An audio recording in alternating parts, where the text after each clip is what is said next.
اگر لوگوں کو پتہ چل جائے کہ رمضان میں کیا ہے تو وہ آرزو کریں کہ پورا سال ہی رمضان رہے۔ اتنی برکتیں اور اتنی رحمتیں اللہ نے اس مبارک مہینے کے دامن میں ڈال دی ہیں۔ یا ایھا الذین آمنوا کتب علیکم الصیام کما کتب علی الذین من قبلکم، کہ اے ایمان والو تمہارے اوپر روزے فرض کیے گئے ہیں جس طرح تم سے پہلوں پہ فرض کیے گئے تھے۔ کیوں فرض کیے گئے؟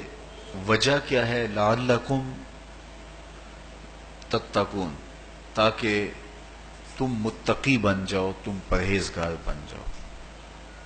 تو روزے کی فرضیت کا نتیجہ تقوی کا حاصل ہونا ہے، اتقاء کی دولت کا نصیب ہونا ہے۔